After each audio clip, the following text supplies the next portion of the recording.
every American citizen must have an equal right to vote. The administration of elections is primarily a state and local responsibility. Whether you voted for the very first time or waited in line for a very long time, by the way, we have to fix that.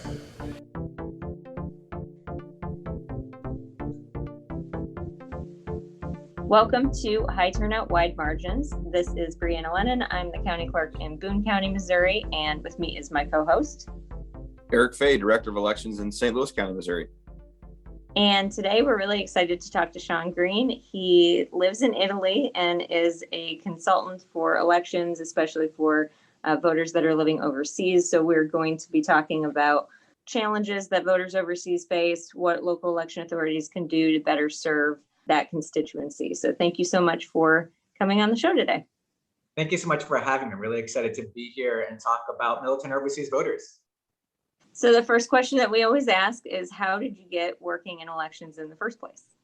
Gosh, I'd say more than 20 years ago now, after I finished my graduate school in Washington, D.C. in international affairs, that's clearly not domestic elections, but I'd been interested and had done political science in college.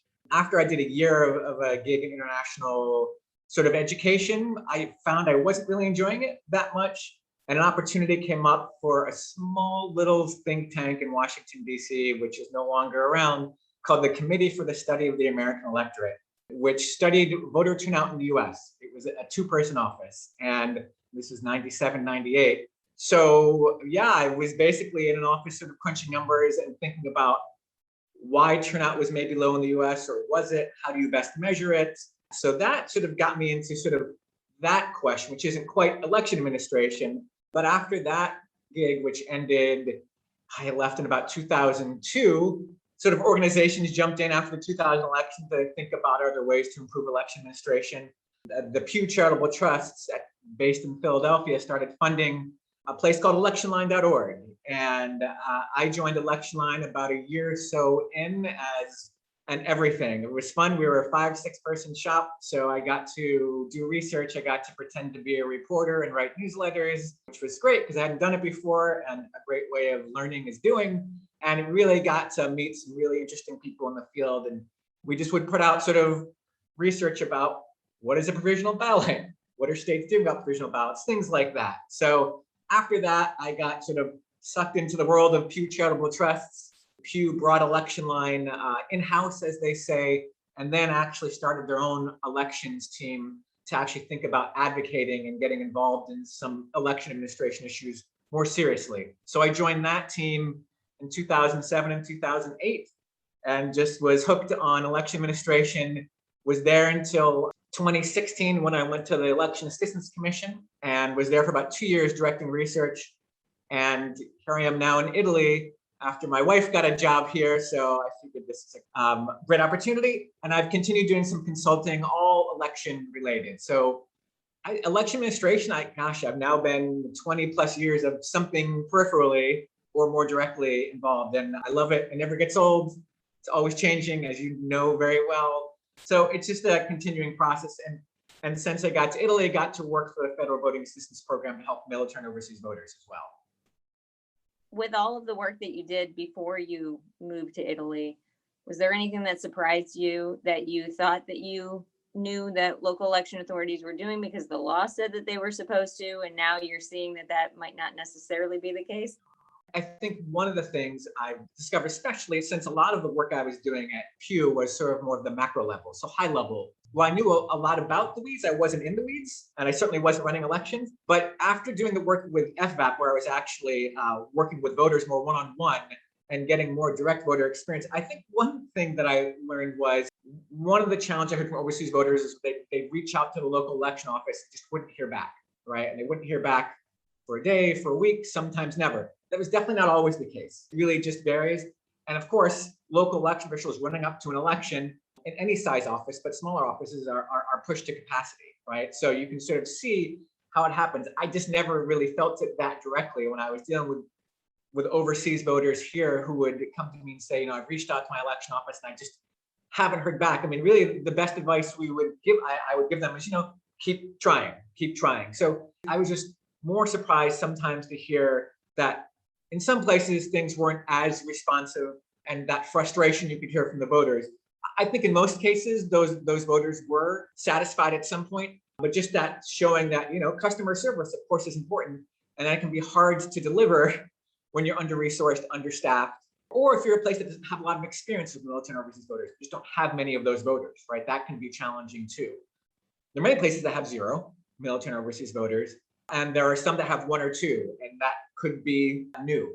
Or the places that have a lot, it can just be clearly a question of volume. Hard to get back to those people. So just hearing that more directly from the voter side, that was new to me. It's different from doing the macro level of policy and then actually talking to voters sort of one-on-one and hearing their experiences.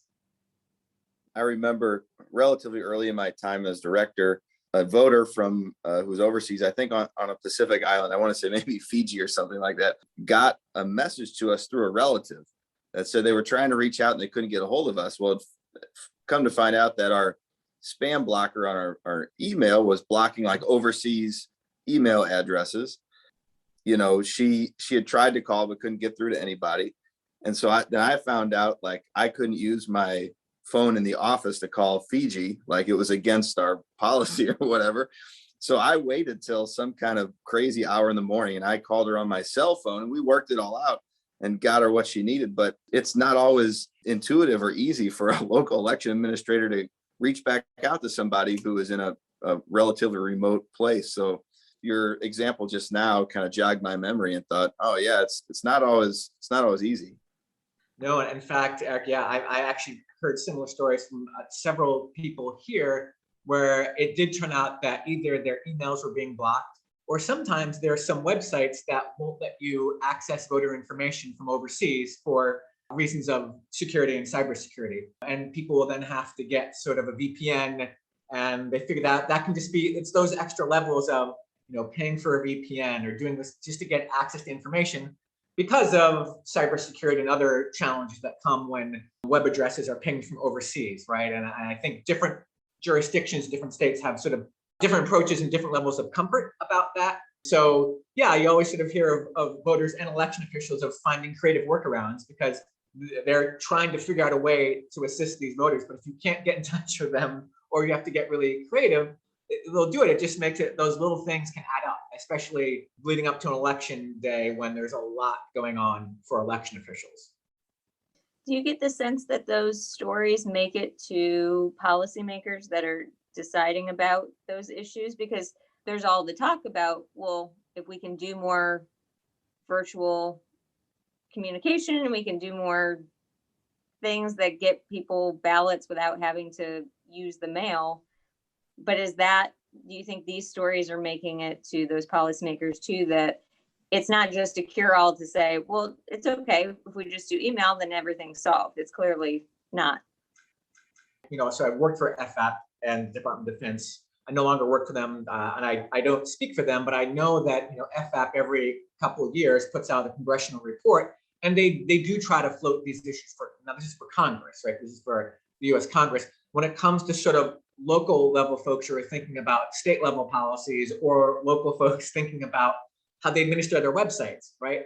I don't know if those stories are getting back to them, and I certainly don't know if the anecdotes we're talking about are getting quantified. But it sounds like, right, I mean, it could be an issue, and those, when we want to jump ahead to, as you noted, doing virtual this and virtual that, if you want to do those things, there's probably a number of steps that have to be thought about before that. So you were in Italy during its onset and through all the elections in 2020. I can only assume that made things more difficult, but can you tell people from your firsthand experience in what ways, if at all, did it make voting more difficult for people overseas? Yeah, and I'll talk a little bit about the program I was working on was a pilot program from FAP. It was the first time they've tried this, and it was myself in Italy and 2 other part-time FAP employees, one in Japan and one in the UK. And it's this idea of if there was actually American citizens on the ground overseas, could they help more voters in country, in person? So when this pilot project was conceived, it was before COVID, right? So the idea was I would be, very hard gig traveling across Italy, going to places with sort of high pockets of overseas civilians. And there's 4 major military bases in Italy, sort of north and a couple in the south, and visiting those places and talking to people in person, providing assistance, doing presentations. Clearly, COVID threw that all off, like for everybody else. So it became, from the point of view of my job, and I'll also talk about clearly more importantly from the point of view of people voting, including myself, that became more challenging, but you just sort of adapted and became more virtual. And I hooked up with expat organizations here. We're doing Facebook Lives and other sort of Zoom events and trying to, I worked directly with the US Embassy here because they have folks who are dedicated every election cycle to the voting process. So my goal was to help and support them as well. And they really liked having an extra person to help with voting. I did luckily get to do some in-person when the first spike went down of coronavirus. And there was a month or 2 here last summer, August, September, where I could travel a bit and do some in-person events, which was really helpful because I got to go in person to a military base up north. I got to go in person to a couple of universities where actually American students were still coming, because a lot of American students weren't coming in the fall, but there was a few that were. So going in person, the Zoom meetings and that is great. In person, I found was much better because just the back and forth and the follow-up you could have with people, because there's always follow-up questions. And that's just harder to do on a Zoom call with 50 people. Everyone has an individual question. Everyone has a particular situation. As you know, every state has sort of different rules about what it comes to. There are some general themes for military overseas voting, but right, every state has how I can return my ballot, how I do my SPCA, et cetera, et cetera. So those in-person events were, I found the most helpful and certainly most enjoyable. I'd say what I heard most from voters, there was just a lot of concern. There's already concern about if you have to mail your ballot back. And there's about 30 states, right, I think, give or take, where you can get your ballot back electronically if you're a military overseas voter, which of course is a little controversial, but it is a thing that 30 states allow. And then there's 20 states that don't allow. You generally have to get it back by mail, maybe by fax. Fax has its own challenges, of course. So those folks, and there's some others, are some big states too, some populous states with a high volume of military overseas voters. They were understandably, as usual, but just more so because of COVID and what they were hearing about the Postal Service, they were very concerned, especially if they were citizens who were going to have to put it in the Italian postal system and then get to the American post. They knew it was going to take some time. So, people who lived in areas where there was an embassy or a consulate, they were great about saying, you can come to, we'll have essentially drop boxes outside that will be monitored by security all day long, and you can drop it off and it'll go in the diplomatic post office, right? So again, that will take some time, but it will cut some time off and will get you out of the Italian mail system. So, but just the level of anxiety I heard from voters, I haven't, again, this is sort of the first time working in person. It was just a very intense election cycle, as you all know. And then I think the other thing I learned was states and localities really vary in how people can track their ballots. And that's something that made people anxious as well, right? So even me, for myself, I'm a voter from Washington, D.C. I did an experiment in the primary. I voted, I sent my email back. I sent by email attachment, very basic, signing saying, I understand my vote may no longer be secret. But also I didn't get verification about anything about that till after the election. Same during the general election, I put my ballot in the mail immediately, like late September, put it in the diplomatic post office. I kept on checking the DC website. I didn't actually hear about my status till about a week after the election. Everything was fine. It told me it got there in early October. It's just that lack of actually knowing, in not real time, but close to real time. But it's something I've learned that I think, and I don't know a lot about state ballot tracking systems, but they seem to vary. And it seems that some people weren't getting that real-time experience. And I know that added to some anxiety for people as well, because for overseas citizens, they would get concerned and they would actually then say, I should send my backup ballot, my federal write-in absentee ballot, because I just don't know what happened, which is fine. It would be great. And I think there is room for improvement on those ballot tracking systems, because it seems that most states provide something like that. More and more states are doing that. But I know it can be a challenge about, how states process those in real time and how that information gets to the voter.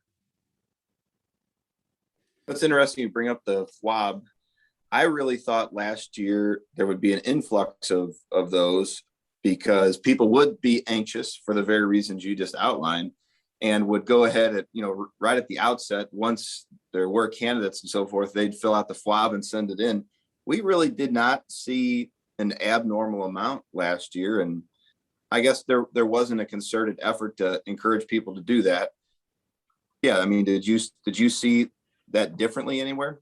No, but it's exactly as described, Eric. I think some people, the second they could cast their ballot, they weren't going to wait for the actual ballot they requested to come in the mail, which is fine. We sort of, when I was at FBAP, we sort of said people, if 30 days out or a little bit less, then you might want to start thinking about it. But clearly, we always also told people, if you can check your ballot status, contact your local election office, maybe get some information first if you can. But a few folks I heard anecdotally jumped right to the FWAB. They just jumped right to that. They could populate their candidate list and went for it. But and so part of it, I think, is an education issue. There are certainly overseas citizens I met who totally understandably no idea what a FWAB is, right? That is not something that, unless there are folks who've lived overseas for years, but even some of them, right? So it's like all our voters. You have frequent voters, infrequent voters, people with different levels of knowledge. So there's a little bit of explaining about that, right? Saying, nope, it's not voting twice. It's actually a backup. Only one will be counted. That's law. That's procedures that local election officials follow. It is just a backup. So I don't know if some people maybe they sort of took that leap of faith, didn't know about the FWAB. That's interesting. I haven't looked. I know the election administration voting survey just came out for 2020, and I haven't looked at it yet. But I that's interesting that the FWABs didn't tick up because, yes, like you, the anxiety levels, at least anecdotally from what I heard, were high. But interesting, it didn't totally play out an increase in sort of a big spike in FWABs. I know during the pandemic, there may have been a more robust mail process and ballot return process for members of the military because they're at a base, they're in some installation somewhere. It's just there are these voting assistance officers and so forth. So it's just a little more organized. But if you're just a overseas civilian kind of out there doing your thing, in many cases last year in 2020, it was more difficult. And at least that's what I've heard. And I was wondering if that was your experience as well. It was. Again, in Italy, there's the embassy and then 3 consulates. But of course, Italy is a big country. So not everyone lives near Rome or Florence or Naples or Milan. And those folks all did great work. And there were actually even ways, we heard of people that lived an hour or two outside of those places where they could go. They would bring their ballots in person, but not everyone can do that. Not everyone can afford to do that. Everyone has the time to do that. It's similar in those challenges for folks, for domestic voters as well, just more extreme. What we would tell people if they're living, and there are a lot of expats who've been here for a while, they might live sort of almost in our equivalent of the middle of nowhere, right? They've lived here a long time. They like living in a small town. It's sort of close to hardly anything. There aren't many Americans there, right? So they're in a place where what we would do is encourage those people to request their ballots as soon as possible, to get their federal postcard application request, make sure they're registered. We were telling people to do this over the summer, right? Make sure they've done that. And the second they get, we would recommend people, get their ballots sent to them electronically, right? So you could cut out that time, which now every state offers that possibility. And then, the second you get it back, if you have to put it back in the mail, if that's your option, just to, and in this case, it was around September 19th, September 20th, I think, that the first sort of military overseas ballots were going out to people. That's around when I got mine from DC, the 45 days out. You encourage people to turn that around as soon as possible, especially if you're going to put it in the local mail system. So first of all, you're going to have to pay for that, right? As opposed to on a military base, you've got the military postal agency. You're putting it into an American mail system on a base. You're not doing that at all if you're an overseas civilian. So I think for those folks, and we always tell folks toward the end, there's no recommendations about delivery services like DHL and Federal Express, but we always let people know that that's an option, right? You can use express delivery services. The challenge here, of course, is that costs money too, right? I know some of those big ones, they actually had some discounts for voting in certain countries. Still going to cost you here maybe 25, 30 euro. That's something to send your ballot back. The pluses are it has tracking systems. The challenge can be in some states it's not going to have a postmark on it necessarily, right? So there's pluses and minuses. Again, we didn't make recommendations. You always wanted to. We know some people did that, and we know some people just thought, you know what, I'm just going to throw a FedEx or DHL. But again, for people who live in sort of remote areas, that's an effort. But as I'm sure you all heard, to voters' credit, there were people who were super motivated to vote, right? So they were like, you know what, whatever this takes, I'm going to do it, which of course is always super impressive and encouraging to hear, just knowing that you wish it could be a little easier, but the reality still isn't quite there yet. As you're having these conversations, especially last year, like what kind of feedback are you getting from voters? Or did you hear from voters? Like, are they happy that they have the opportunity and so they just will do it no matter how much effort it takes? Are there people that you talk to and then they go, oh yeah, that's too much effort, I don't have the time to do that, I'm not going to do it? Like what is the general, there might not be a consensus either. Anecdotally, I heard more of the former people who were going to make the effort. But of course, those are people who are often actively reaching out to me, right? So you already have someone, if they're actively reaching out to someone for assistance, I think you're already at a point where they're at least willing to take that step. It's the other folks maybe we didn't hear from ever, right? Who don't know what FBAP is, don't know much about military overseas voting. That's challenging. And you would hear from those people sometimes the day before the election day or on election day, right? And again, coming to a place where you get people like, so what do I do to need to vote, right? And trying to be like, in some cases, there are places where, from overseas, you can register to vote and cast a ballot on election day. Not many, but it's still possible. Of course, in a lot of places, it's not, right? And that was always sort of a sad message to deliver. We always sort of said, always reach out to your local election office. I always want, that's the direction we're always going to point people to get the most accurate, up-to-date information. But there were some folks where I think it was challenging and frustrating. I think the other thing I heard was, which opens up a whole can of worms, but just from what I heard, is that the people who could not send their ballots back electronically would always ask, why can't I send my ballot back? And again, FAP took no position on that, just made sure people knew, here's where you could do it, here's how you can do it, because even how you can do it varies by state. In many states, it's attaching an email. Some states have remote ballot systems. Clearly, there's people who have a lot of questions about sending a ballot electronically. But I certainly heard from voters overseas who said, I wish I could do this electronically like my friend did who's in this other state, because they just want to do something to send it back.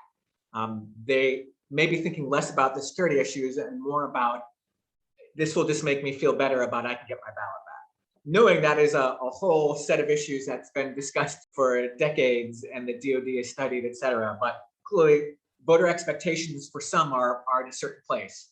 And we know, I know talking to election officials, they deal with that directly, right? Those expectations that they hear from people, but can't necessarily meet for a variety of reasons, some of which may be very good, but it doesn't change the fact that some folks still have those expectations, and those are voters you still have to deal with.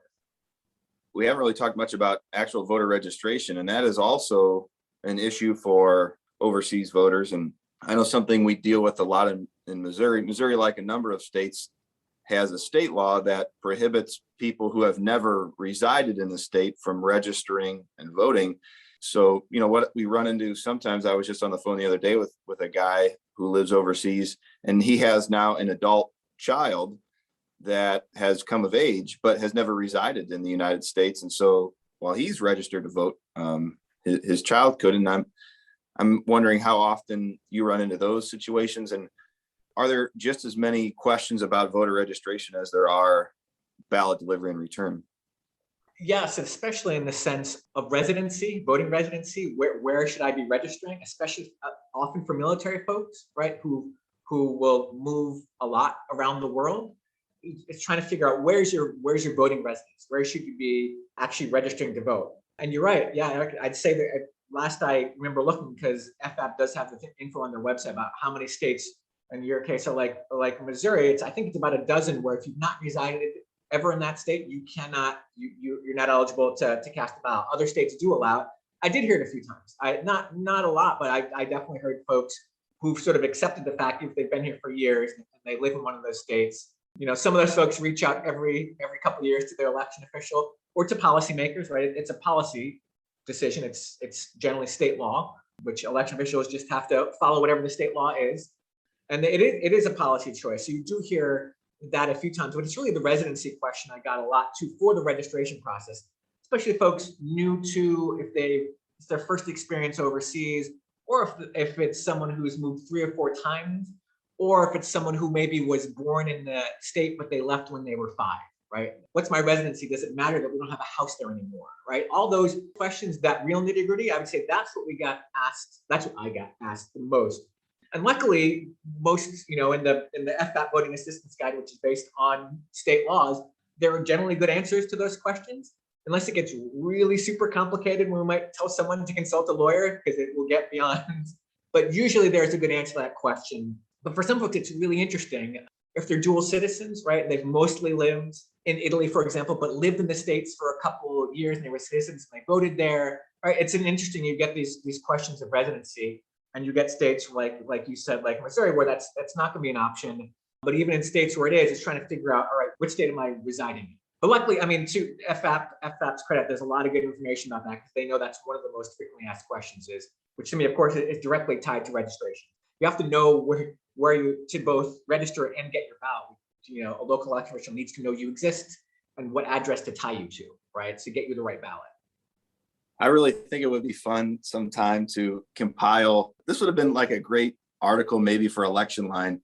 Compile a list of the craziest places that former residents in the United States are still registered. Like we have one guy, he lives overseas. I forget what country he's in, but because the last place he was registered here in the United States was in our county, his former house is under the airport runway now.